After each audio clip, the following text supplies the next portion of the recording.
that said, let's start with the first person who's up for questions. Hey, how are you? I'm Lachelle Rivers. I have a couple questions because and I'm recording this as well because I've been on the waiting list for over 10 years now as far as housing, and I am mentally disabled. Now I understand everything you all are saying, but I worked since 14 years old, 2 jobs, and I was making that money, and I've lost everything because I have now epilepsy and I am on SSDI.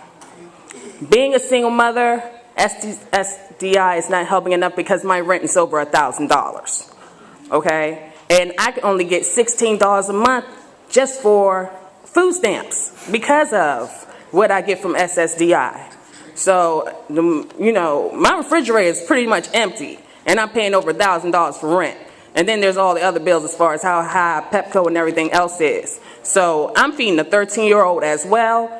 I hope I'm getting skinny because I ain't got nothing in the fridge. And it's going to be like that for a while. And I'm not moving to the Southeast because it's just not convenient. And I have a son. You know, I don't want to be on the news. Okay, he could be on the news where we are right now. And might I mention that the Safeway is right there on Georgia Avenue. It's now about to be a condo, a bunch of condos. Okay, so that just shows you how much there are living situations around here now that are very unaffordable. And it seems like to me they're trying to kick the darkies out the way and bring other people in. Because I'm not paying over $2,000, $3,000 for an efficiency. There are people that can afford it. I cannot. I want to live in a certain atmosphere that I am used to, that is convenient. I could walk across the street to the grocery store, not take 2 buses to the grocery store and carry a bunch of groceries home on the bus. That's not necessary. So it's like everybody trying to push, you know, send them to the Southeast, send them to the Southwest, send them somewhere else. You know, and that is not right.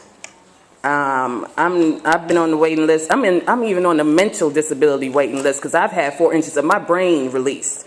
Believe it or not, it has been taken out due to my epilepsy. But it's what the hell am I gonna do with $16 a month?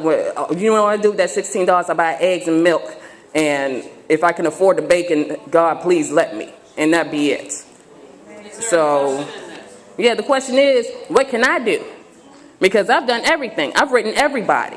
I have the emails to prove it, that I've written everybody for help. I've been on waiting lists and everything else for over 10 years. I mean, with housing, mental housing, I've gone to TANF, I've done everything. And nothing's happened. So, what does it take? Because you name it, I've done it. I want low income, Section 8 certificate, whatever the hell it takes, because I don't want to be paying over $1,000 for rent, and it's a 1-bedroom apartment, and I'm in the living room, my son has the bedroom. So maybe, let me see if I can make this recommendation with respect to your comments. Maybe you should talk to one of our lawyers this afternoon in the legal clinic.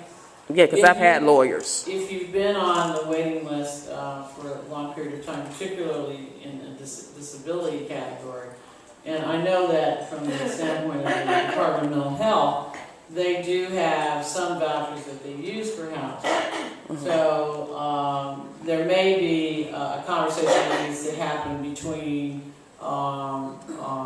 DCHA as well as the Department of Mental Health in relationship to that particular issue. But I think the first place to start would be to talk to the legal counsel this afternoon, mm-hmm. After the lunch, and okay. Let's see if we can frame it in a way that we can pick up from where you're yeah, because I'm on the mental health waiting list as well, and it's okay. Like nobody's moving nothing. Okay, well, let's try that this afternoon. Okay. Is Ramona